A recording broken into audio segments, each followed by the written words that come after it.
recording in progress.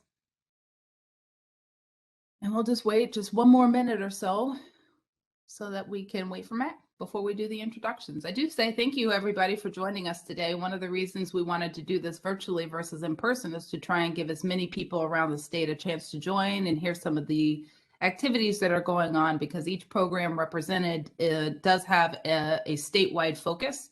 So hopefully we can have some good representation for those that aren't in the immediate Milwaukee area. But if you are physically in Milwaukee, Margaret is physically there representing CTC. Adam is physically in the Milwaukee area, and so is Michael.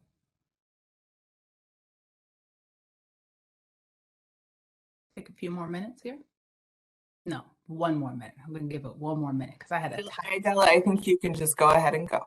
Great. Well, that is wonderful. Thank you, everybody. We'll go ahead and move in to this. Let me go ahead and switch that. Fantastic. So I want to do a bit of an introduction here so you understand what is bringing us together today. And if you don't mind, I have a little script here that I'm just going to read from and say that the Wisconsin CTC, or the Wisconsin Center for Technology Commercialization, is a WEDC key strategic partner, and it manages a number of programs and training, free programs and training for Wisconsin innovators.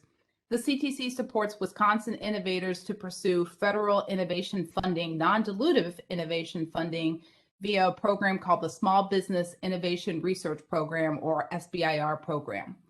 The Department of Defense happens to represent more than $2 billion of that. Now it's 4.3. I think that's what they said at the conference last week, about $4.3 billion of the program. So the Department of Defense has a pretty large chunk of that. And what's been really interesting for us here at the CTC is to see how the Air Force has driven some significant changes to encourage small business participation in the SBIR program. And those changes have influenced new programming, new resources, and access for funding that we hope Wisconsin businesses and innovators will participate in. This has led to the founding of the Wisconsin Air National Guard Forward Works program, which we'll hear more about. And you're actually going to hear about a number of programs that are here to help you navigate some of these opportunities. And as you listen, I really want to emphasize that these are collaborative opportunities that are for businesses, for innovators, and also for current and retired military members. So for that reason, I wanted to start the panel discussion today with Adam Bratz, who is representing the Veterans Chamber of Commerce as our front door to networking opportunities that serve the veteran community and veteran-friendly businesses. So let me go ahead and go to Adam's slide here with some of his contact information, and we're just going to have kind of a free-form panel discussion with Adam here. Welcome, Adam. Thanks for joining us. My pleasure. Yeah, thanks for inviting me. So can you just start off and tell us about the Veteran Chamber? What is it and who is it for? Well, the Wisconsin Veterans Chamber of Commerce is for everyone. I think a common misconception is that we only serve veterans or veteran business owners, and we do, but our goal is to serve, like any chamber of commerce, the wider business community, the Wisconsin business community. And we do that by bridging the gap between veterans and military families and the rest of the kind of wider Wisconsin business world. We do that by facilitating pipelines between veteran employees, veteran talent, military family, military spouse talent, and employers. We bridge the gap between veteran business owners and diverse supply chain pipelines. And we have a pretty aggressive, far-reaching networking program, set of events. Our goal really is to bridge those gaps, and networking is, professional networking is really the foundation for all of that. So we have a lot of events that are, specifically events and programs that are specifically based on education on either the veteran military family members end, or maybe a hiring manager that doesn't have experience with veterans, or a procurement official for a for a corporation that may not have experience with working with veteran-owned businesses, or may want to expand their diverse supply chain pipeline or expand their supplier diversity program. So we educate on both ends. Then we also have a lot of opportunities to bridge that gap from a networking perspective. Adam, I do want to bring in your background because I think it is illustrative of diverse talent and diverse opportunity that can participate in some of the myriad of resources that exist here in the Wisconsin ecosystem. So can you tell us a little bit about, your background and how you found yourself into the Wisconsin Veteran Chamber of Commerce kind of ecosystem here? Sure. Well, I started with the chamber as a volunteer. I ran into the founder of the Wisconsin Veterans Chamber, Saul Newton, and we networked and got to know each other a bit, and I fell in love with the organization. So I started as a volunteer, and that kind of evolved as my career as a nonprofit executive, post-military continued, and eventually I had a career transition, and he was looking for a guy, and the stars aligned, and started out just doing some contract work for him, and here I am now, and it really is a dream position, great fit. Prior to that, I've worked in the nonprofit world almost exclusively since leaving the military. I was active duty Air Force. When I left the military, I was an instructor. I wore one of those hats right there. Raised my voice at people, made them do push-ups from time to time. And yeah, before that, I was a professional musician. My undergrad education is in music. So a bit of a Forrest Gump life, jumped all over the place. But I think it just goes to show that, especially when interacting with the military or veterans, our military is so diverse and so talented, and people have skill sets in areas that you couldn't possibly imagine. And I think a lot of people self-disqualify for opportunities like this. This is a great example. Like, oh, the Air Force wouldn't be interested in my innovation or my idea or my whatever, and they self-disqualify. But we have diverse talents to offer, and the Air Force is looking for diverse talents to solve diverse ranges of problems.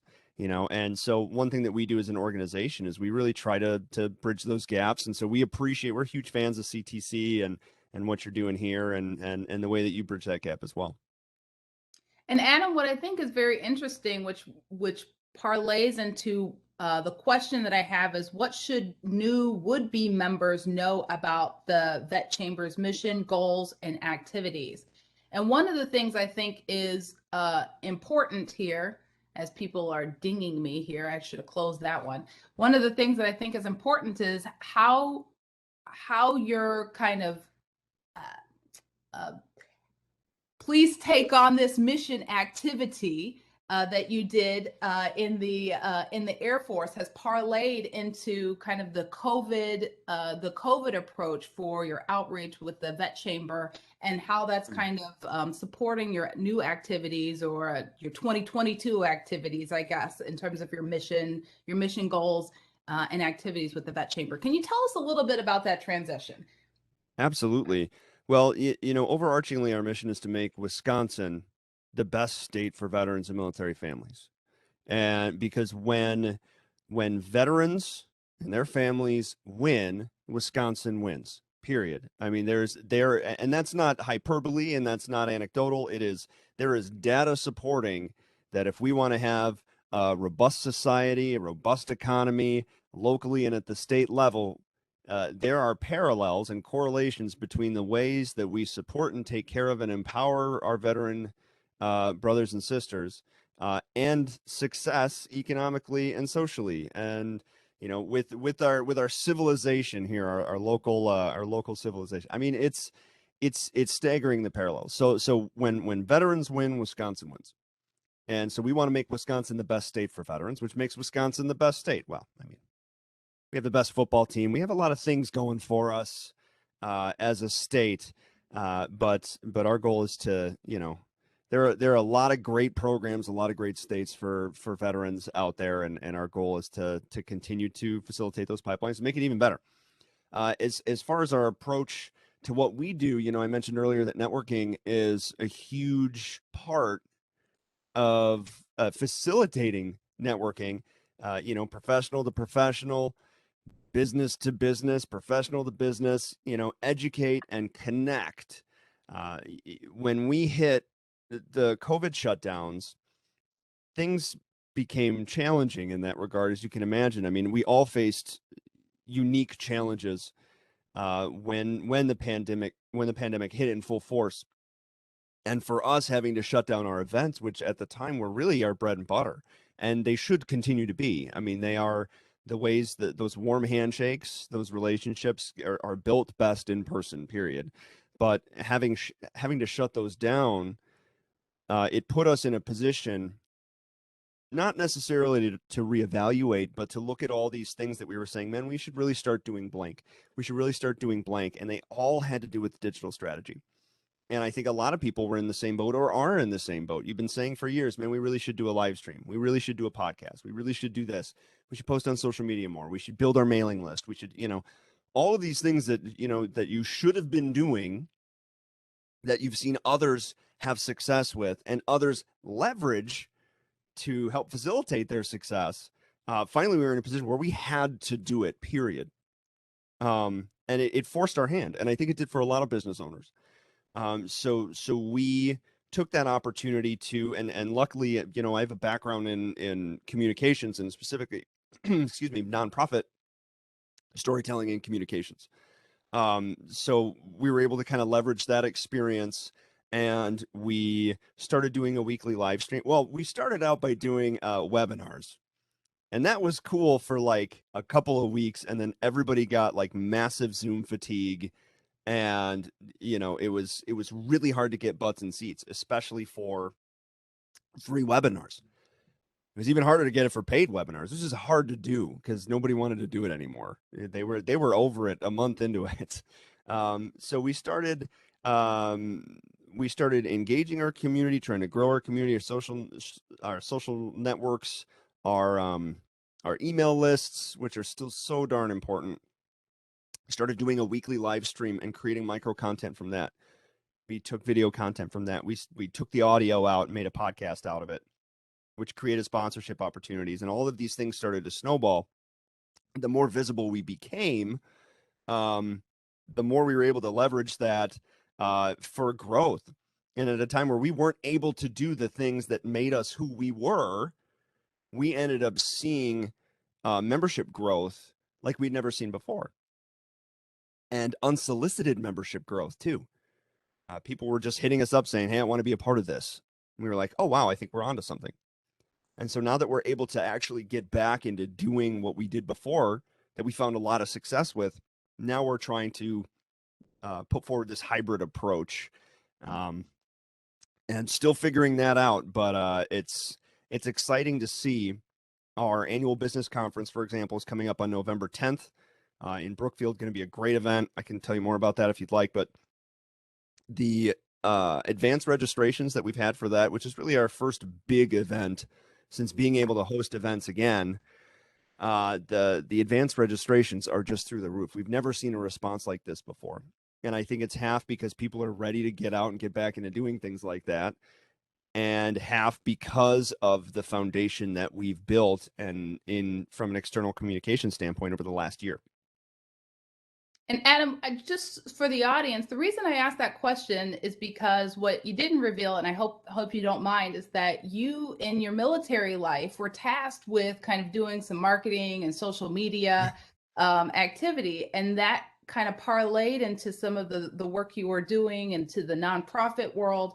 And I think the reason we're hosting this event today and calling upon those that don't self-identify as innovators is that what you may have done, even if it wasn't technical, could apply to some of the innovative activities that Sergeant Brown and that Michael and that the CTC are talking about. And so we are hoping that those in the audience are military members and veterans, even if you don't have a business and you're not described as an innovator, that you will participate in some of these things because your engagement is necessary to move solutions forward that would help military activities. So that's why I wanted to bring out that story. And then also you gave me a nice little in so that you could kind of wrap up and tell us a little bit about some of the things members will expect in the next year. What kinds of programming, buckets of activity? I don't think, can you retell us what your 3 big pillars are at the Vet Chamber in terms of your programming, and then maybe 1 or 2 examples of what a member would get in each one of those pillars? Right. So we have our 3 pillars are business, employment, and community. Excuse me. Sorry, I'm getting a scratch in my throat. I'm just getting over a cold. So if I end up coughing on you, I'm sorry. So for our business support, an example of an event that we have is our Veterans in the Workforce Summit. Our Veterans in the Workforce programs throughout the year are used to bridge the gap between hiring managers, HR folks, decision makers, and veteran talent. Another example is we have a business development incubator program called Command Post for veteran business owners who are in young and emerging stage businesses to help them to scale. In the employment aspect, an example, and kind of with a foot in both worlds, is our business conference coming up on the 10th. From the employment aspect, we have a apprenticeship symposium that's coming up in December where we take career seekers that are in the veteran and military family arena and employers that are looking for veteran and military spouse talent and connect the 2 of them via registered union or non-union state registered apprenticeships to get everybody good jobs, good paying, solid job, that to, again, ecosystem building, bridging the gap. And for a community aspect, a good example would be the Milwaukee Veterans Day Parade coming up here on the 6th of November. Or Veterans Light Up the Arts. We have in the spring an art exhibit / event gala at the Milwaukee Art Museum, where the exhibitors are exclusively veteran artists, veteran military family artists. So we have visual arts, performing arts, musical arts, dramatic arts, all of those things, and we're featuring veteran talent. And the average human being that doesn't have experience with military folks would be like, wait, military artist, a military musician, what, a military actor, or what? They see that as like, it's like seeing a giraffe outside of captivity. They're like, what? But folks that understand the military and how diverse we are know that those talents exist. And a lot of military members either find or expand upon those talents after service, and a lot of them use it to heal. So the way we support our community is by educating them about who we are, as a demographic, and we do that through events like Veterans Light Up the Arts. Yeah. That's wonderful. Adam, thank you so much for giving us a highlight of some of the activities that are to come. Those that are in the chat or those that are in the audience, here are some ways that you can connect. I think the key message here is about diversity. And let me get you a different, I'm sorry, I'm going to post a different link in the chat for you for the conference. Okay. That sounds wonderful. Our website is in the process of being rebuilt right now. So it should be up in the next couple of days, but in the meantime, it's all sorts of messed up. So apologies there. I know it doesn't look too good, but I'm going to post a link for the conference in the chat. Wonderful. And while we're making a transition, I think that the key term from your section here is diversity. And that's what we're trying to call upon, is that there's diversity in terms of talent, knowledge, expertise, and that we're hoping that some of these diverse skill sets can be applied in collaboration with small business innovation activity. And so that's the next section. Before I go on, Margaret, are there any questions in the chat that we should address right now? No, not right now. Okay, well then we're going to go on here to Sergeant Brown, and the transition is that the diversity, and that there are a lot of there's a real big call for us to think about innovation that will support mission specific activities. And so Sergeant Brown's going to talk about a program that's coming out of the Wisconsin Air National Guard to accelerate that engagement. So Sergeant Brown, why don't you go ahead and take it away? Tell me, I will move it to the next slide when you're ready. Yeah, so a little bit about ForwardWorks and who's it for. So Forward Works is a Wisconsin Air National Guard initiative designed to solve operational problems by collaborating with governments, industry, and academia through a deliberate human-centered enterprise.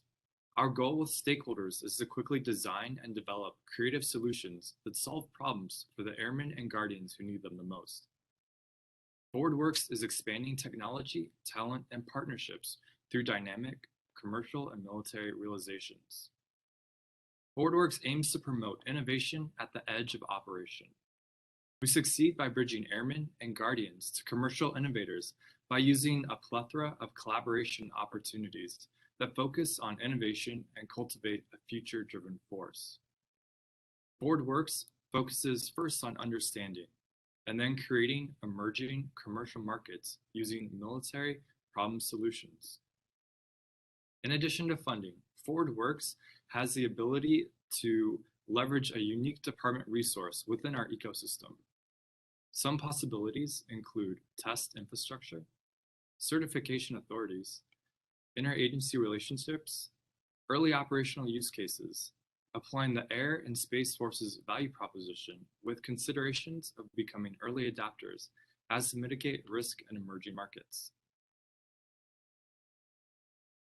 So some of the capabilities. Oh, here we go. Sorry. Yeah. So some of the capabilities of the Guard here, we have would be our Air Expedition Force. We have our counter drug program, as well as our SURF-P and EOD ordnance disposal. So it's a wide range. We have actually three different bases with three different missions. And this allows us the opportunity to specifically engage with our community on that basis of big problem sets to solve. So we're not focused on a certain area. So we definitely encourage a lot of conversation and openness with the community. And if I could just interrupt real quick and say, I think as we move forward, part of our challenge in engaging with Air Force innovation is to kind of know what are the different areas that people can innovate in and around. And so I really appreciate you putting the slide in so that people understand, that you guys, there's so much more than flying planes. There's a whole other set of mission sets where people can think about innovating towards and off of. Absolutely.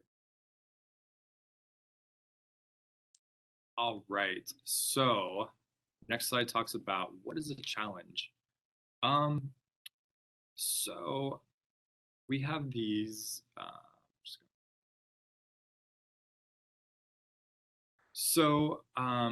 Challenge is essentially ForwardWorks' way to communicate with the community. And my next slide kind of talks about it a little more in depth, but we have a few different mission sets with this here. So as you can see, our challenges are open to individuals, startups, small businesses. We look to engage them on multiple levels. A few different levels of those challenges would be a specific challenge and an open challenge. Specific challenges are designed by a specific problem set that we've identified here within the Wisconsin Guard and or Air Force at large. That specific challenge is identified through a capabilities process that we go through that once identified through the development process, we engage our community. So we engage them through a couple of different avenues, but that would be considered through the specific challenge set given. The other side, an open challenge is simply that. We're looking for, in essence, we're looking to engage the community and to understand them, where they're coming from and what they can offer. A lot of times we don't know what we don't know. We don't know what's out in the field. and how we can adapt that. So we'll host occasionally an open challenge, which allows the community to inform us on what they're working with. So we can in turn start that conversation with them to gain that feedback and look to onboard some processes of their teams or innovations. So another opportunity that Forward Works offers is our network, our growing network. Being plugged in to some of the larger Spark cells around the nation, if Wisconsin specifically doesn't need an innovation or technology that's presented in possibly one of these open challenges, we're able to up-channel that into our ecosystem and help circulate and essentially sit as a broker for these additional businesses to engage the community with the military at large. All right, so like I referred, some of the processes about these challenges. Our main outreach is via our social medias. So I think one of my later slides, I'll have some of those handles that provide communication channels. But currently we promote all these challenges via our social medias, and that allows for different members to identify and respond to those. The next step in that process is that communication period. So once a specific challenge has gone out, we encourage community members to identify this and respond via a simple white paper, allowing us to understand who and what they are. This will in turn allow us to identify, categorize, and reach back to these agencies, startups, or businesses to help continue that and proceed that conversation in hopes for funding a project. Oops. I had a question in the chat. Could I jump in real quick? Are there any specific challenges that the Guard hopes to solve that are open right now, or do you know any topics that are going to be forthcoming? Great question.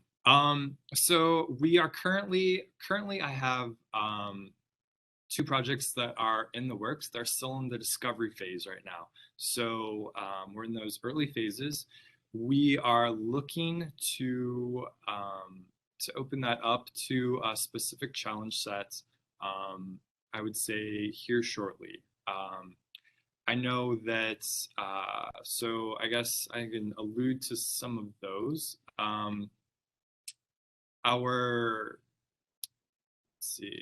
So we're currently working with our Inspector General's office as well as our Security Forces unit. The Inspector General's project is looking at data analytics and data interpretation via machine learning. It's an exciting project as we have multiple states that are interested in the final product.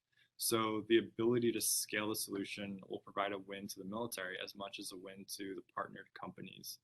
And the Security Forces project is unique given several factors, to include the mission set as well as the operating tempo. The suite of identified challenges poses an interesting framework moving forward given the imposed and self-imposed guardrails that we have to work within. As far as ongoing projects, we are looking to onboard a 3rd unit from our TrueX location that will be able to open that challenge up later on. So since we are in those new phases currently, please look to our social medias as we will be rolling those out here shortly. I apologize, I can't give an exact date just due to different processes that are still developed and discovered at this point. But yeah, that's kind of little bit about the challenges and how you can watch for those. Any other questions, Margaret? Is the Forward Works program specific to Wisconsin, or do other states have similar programs that connect? Absolutely. So ForwardWorks is specific to the Wisconsin Air Guard. There's a plethora of additional spark cells scattered around the nation. We have there's a hub out of Colorado, as well as down in Montgomery, Alabama. So those are some the main innovation hubs, but scattered throughout the nation, given different unit resources, it allows them to stand up state spark cells. And so ForwardWorks is Wisconsin's state spark cell. Like I said, we're able to plug in and help understand the needs that are provided and requested in some of these other states and spark cell sites. Any other questions in this bucket, Margaret? Nope, that covers it. Okay. Brown, I think you are still on this slide. All right, yeah. So kind of the mission and why we're doing this. We're here, Wisconsin ForwardWorks is here to continue that culture of innovation. We understand that it's important for our future, and we're here to foster that and create that. And the reason we do it is to provide airmen the resources and the tools that they need to be the best in those positions that they can be. And third is just to create a network, a conversation, if you would like, with our community. You know, it's all about developing those relationships. You know, who we are and what we represent is the people of Wisconsin. And so to be able to engage in that conversation and participate in those relationships is something we hold dear, and will continue to make ForwardWorks strong and push us into the future.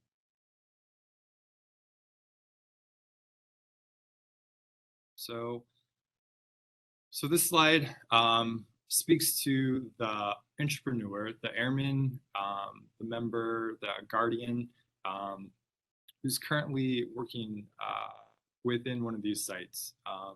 So we really lean on our airmen involvement in these projects as a subject matter expert. This allows a benefit directly to the member, to the business, the startup, as well as to the airmen. We're looking to take these pre-established problem sets, so these issues that these airmen guardian are dealing with every single day, and allows them to reach out and speak dynamically to the different startups, the different businesses and organizations they're working with.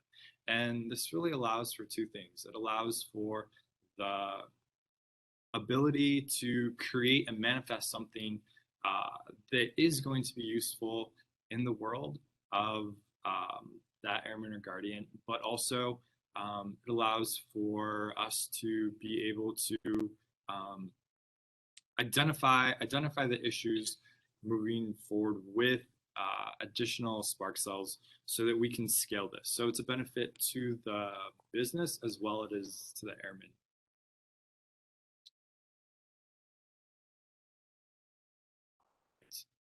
So how to start a conversation? So like I alluded, we primarily connect via our social media platforms. So those are, you know, a two-way conversation. We're able to send out information regarding those specific challenges, as well as those open challenges. And we encourage members to reach back to us via those same platforms. Like number 2 says, we're looking for a 1 to 2 sentence on who and what you are. I'm not asking for a business plan in this, platform, but what I am looking for is your how you can assist or what you think we need to make us better. And then the third way is just how can we connect with you? If you send us a tweet and email is your preferred method, let us know that.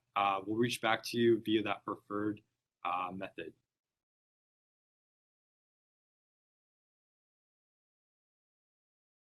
All right, and here's some of the ForwardWorks handles. We have a Twitter, Instagram, Facebook. And the only thing constant in the military is change. And so I'd like to draw your attention to that email address. And please note that that email address is incorrect. I was notified just recently that our communication squadron has gone through and made some updates. So I'll be providing the correct email here in the next few days. Thank you, Sergeant Brown. I think one thing that's important to note is that we are all working very hard here in Wisconsin to create these new avenues and channels. And so in many ways, we are both excited about what the possibility can be, but we're also aware that we are in startup mode. And so there are ebbs and flows that go along with that process. And so we are encouraging you to engage, help us make this better, help us work through those challenges, and help us create these great relationships that will be a pillar for the Wisconsin innovators to build off of. And with that in mind, I want to move on to another partner in this ecosystem that is helping to make this work, and that is our ArrowX Accelerator Program. So I'm going to turn this now over to Michael. And you tell us, Michael, a little bit about ArrowX and tell me when you want me to move through the slides.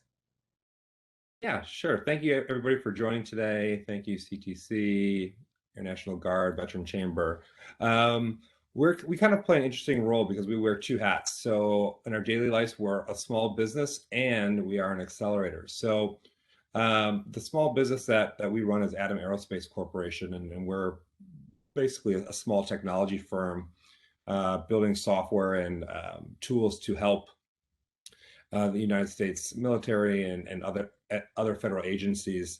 So we do wear the hat of being a small business, but then we also wear the hat of being of launching the startup accelerator ArrowX. And just a brief story while we'll hear of why we launched ArrowX. So about 3 years ago, we had a general idea for a technology solution using a blockchain technology tool to protect critical data or mission critical data. So we went through a kind of an industry agnostic accelerator program. As many of you have probably heard of Generator here in the state. We went through a Generator program, and it was very helpful to help us kind of flesh out our project a little more. But it left us wanting a little bit because we didn't really have much industry connection. So we then heard about a aerospace specific accelerator program called Aero Innovate, which is now based out of Colorado. So we applied to that. We were lucky enough to get accepted into that program. And that accelerator experience was fantastic because it was focused on aerospace, and we were getting the connections and the contacts that we needed. When we were going through that program, one thing we noticed is that there was one startup that just seemed to be getting a ton of federal funding and a ton of money, and all the other startups in the cohorts were like, "What the heck? Like, how are they doing this? What is happening?" And the founder was like, "Well, we applied for these SBIR contracts," to which every other cohort member was like, "Well, what the heck is SBIR? Like, how do you even know about this? And we need to figure this out." So if you want to go to the next slide, that's really why we started ArrowX. So ArrowX is a combination of a very focused accelerator program for companies who may want to get into some type of defense contracting or seeking federal funding opportunities. But then we also, in partnership with the CTC and our other partners, get you ready to apply for these SBIRs, teach you actually how to sign up, how to be eligible to do this, and then go through the process of doing that. So one thing I think should be pointed out is, I think before Adam from the Veteran Chamber was saying it, sometimes these are just like missed opportunity because companies self disqualify them to themselves. And we see that a lot here, right? So if you think of ArrowX or defense, if you see defense accelerator program, you might be like, well, my startups, my innovations in food, or my innovations in water, or my innovations in energy, or my innovations in communications, what does that have to do with the military? Well, you'd be surprised. I mean, the military, like all of our panelists have been saying, is a very diverse group of people, but also has a very diverse set of problems. And you'd be surprised that some of your innovations and some of your ideas could help solve these problems. So that's one thing we really try to push through is, you may not think, oh, my software has military applications right off the bat because right now I'm selling to insurance, but you'd be surprised to see how many crossovers there could be. Should I go to the next slide? No, I mean, do you have any more specific? You can go back to the last one. Do you have any? One of the things I do want to harp on that, because I think it's important to see that there are solutions that are in spaces that aren't about deep technologies that really are a good fit. And I guess, Adam, have you seen in your kind of your networking and in those that were in the pilot accelerator, what some of those diverse ideas were, and have you kind of thought about, or can you provide some examples to the audience maybe of what you thought that you may have said, oh, I didn't know that could be a DoD fit? Yeah, absolutely. So so just kind of an update, for our last cohort, we just had the Air Force just announced, and SBIR just announced their awards, or who got accepted SBIR contracts. So as of now, 2 of our cohort members have accepted Air Force SBIR proposals, which is great. Now they're going through the negotiation rounds. But our first cohort members, so one of them was, they had a wastewater cleaning technology. So there's, contaminated water that's coming from landfills. It had a huge piece of equipment the size of an SUV that they constructed and patented. And their premise was, well, hey, we have this, we're using this in landfills right now. How can we maybe adapt this to benefit the warfighter, or how can we adapt this to benefit other problems? So that was one example of, okay, here's a company who put in a ton of money of building something very physical and very tangible, very engineered, but now they want to see what other use case applications are for that. Now, does that mean they have to redesign the product? Does that mean they have to make it smaller? Maybe, maybe not, but at least they wanted to kind of understand the landscape better and potential use cases for what they've already created. We had 2 UAS, unmanned aerial systems members. So one was a manufacturer of UASs, and their proposal was to replace weather balloons with heavier, large-scale tethered UAS systems.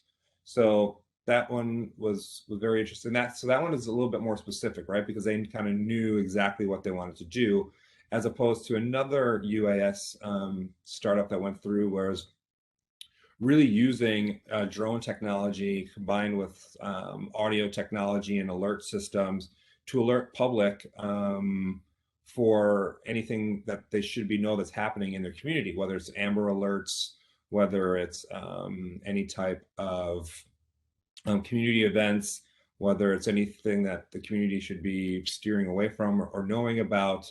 That's what they were using their technology for, and building upon that. So, and that was obviously could have military applications, it could have municipal applications, it could have local community applications as well. So another thing can I jump in real quick? I'm looking here, and I just want to, looking at the slide, I don't think we've talked about what people can expect out of the accelerator. What's the program? Right. Who are the participants or the speakers? And do you take equity? I mean, what can people expect? Right. No, great. Thanks for bringing that up. So it's around an 8-week program. Our next cohort is going to be in the first quarter of 2022. It's equity free. We don't take any equity. All we ask for is your time, your participation. We do coincide or just before, still working out the timeline with the SBIR Ready program, which is put on by the CTC, which is Idella is obviously running that program, the SBIR Ready. So they do run in conjunction with that. It's like I said, it's a niche program. So your speakers you hear from are going to be more either have a military background or have worked in this federal funding and federal contracting world and have experience in that. Elizabeth Thielen is our co-director. So you will be hearing her a lot. You'll be hearing me, maybe not as much. We'll see how this cohort goes. But one of the things that we really get out of this is industry connections. So when you're done, we hope you are all set up and you're ready to apply for your first SBIR Phase 1 contract. And that's one thing we really encourage is, hey, when you go through this, we want you to take the time to create your slide deck and all the material that SBIR needs from you and send that in. But the other thing we try to foster along the way is these industry connections. So it's a very small world of what we're talking about here. I would say 95% of startups never touch upon federal contracting or working with the military, but it's such a vast opportunity. There's so much money out there. There's so many opportunities out there. And if you're a tech forward company, I mean, where else to start? I mean, the military is responsible for some of the most advanced tech in the world. So it's just a really cool niche place to be. But one thing by going through ArrowX is we try to get you or present you as many of those industry connections as possible. Wonderful. And then let me just take it to the last slide here and just say how people can engage, connect, and then importantly, what can people look for in terms of a timeline? I see there's an apply now, but high-level timeline. So high-level timeline, we're accepting applications now. So I encourage you, if you have an idea, start looking at the website now, maybe start filling out your application now. It's short, it's sweet. There's nothing to be scared about. We're not asking you for a complex pitch deck or technical drawings or anything that you might have. It's a fairly simple application. So next cohort will be in the beginning of next year.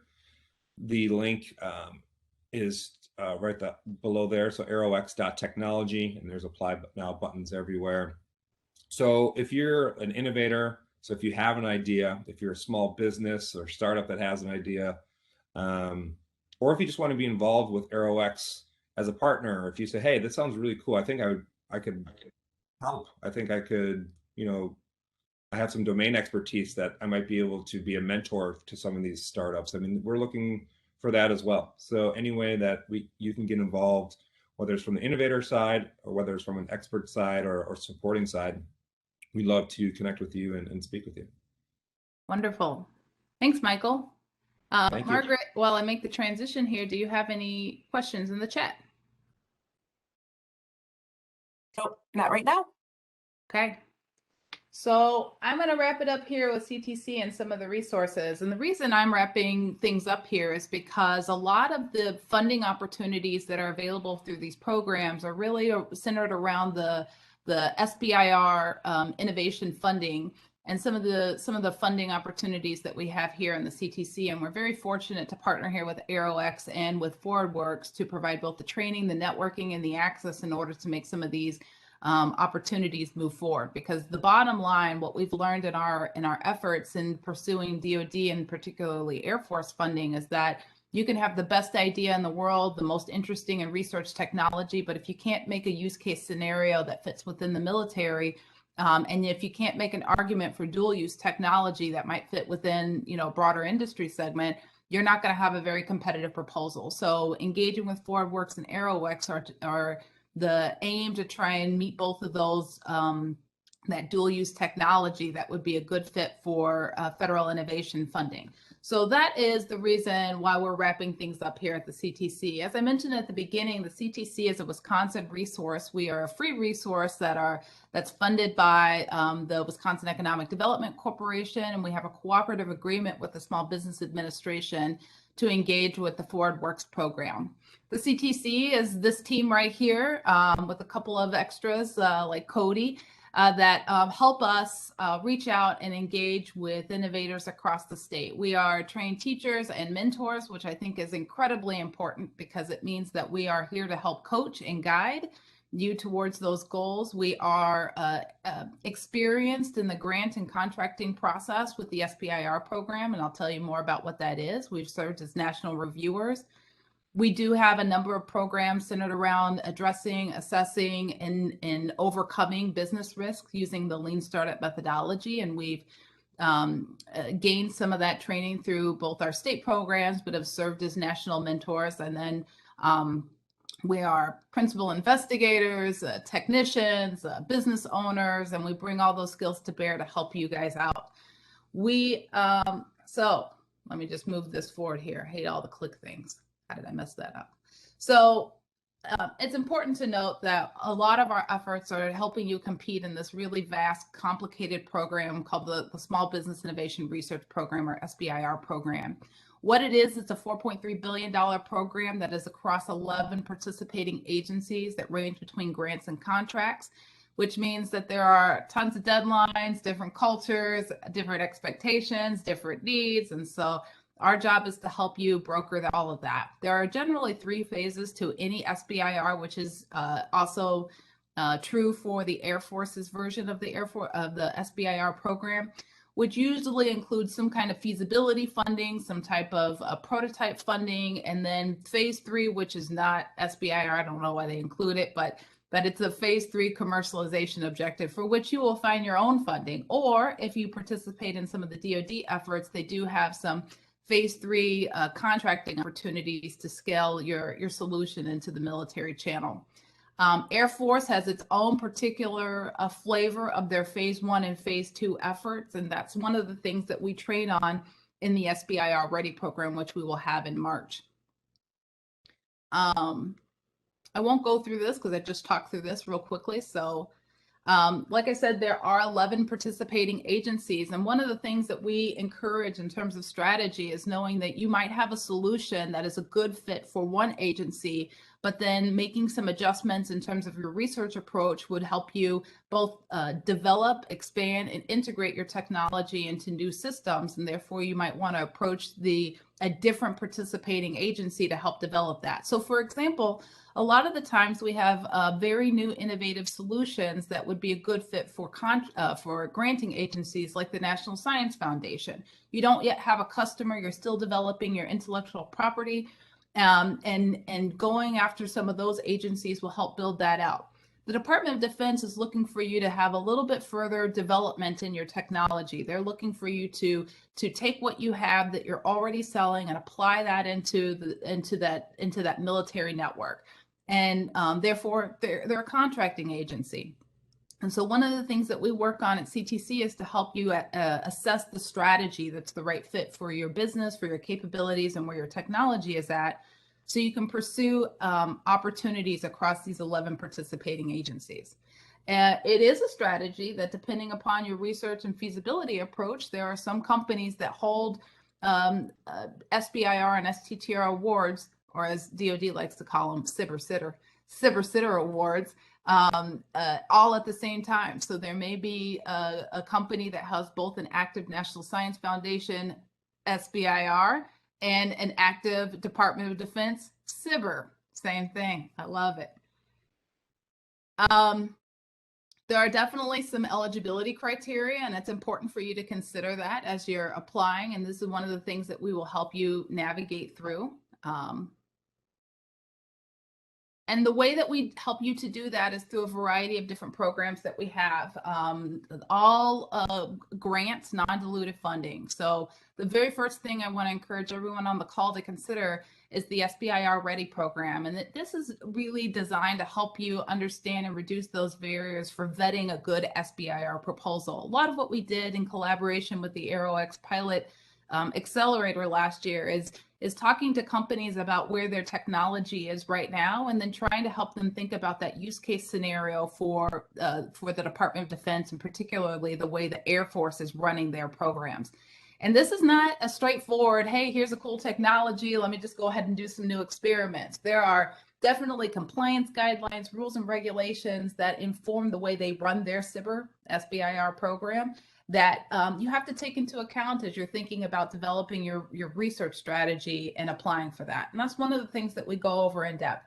There are also registrations, other resources that are outside of the state of Wisconsin, other resources that the CTC has purchased on behalf of innovators here in the state. And those are things that we introduce you to in the SBIR Ready program. This is a great place for those early collaborations where you have a small business, but also active or retired military who are just like, I don't know what all this is about. This could be a good place for you to think about. And what we're really hoping is to find these collaborative teams, active retired military, small business innovators that will come together in the SBIR Ready program to help produce a quality submission. One of the things that we do, and this is true for all of the ForwardWorks and the ArrowX, is that we kind of time our programs around what the federal agencies' timelines are. So the next Department of Defense solicitation, I believe, is due out December 1st in pre-release. And so the ForwardWorks challenges are going to be timed around that so that you guys can know what the challenge set is and then apply for the funding that's available at that time. And then we'll have another, I forget what the next round of DOD, I think it's usually in like April, May, June. And so that's where we have SBIR Ready that is ahead of that solicitation release. And then by the time we finish SBIR Ready, the solicitation should be out, and hopefully you have the right idea about how to package a proposal that would be competitive.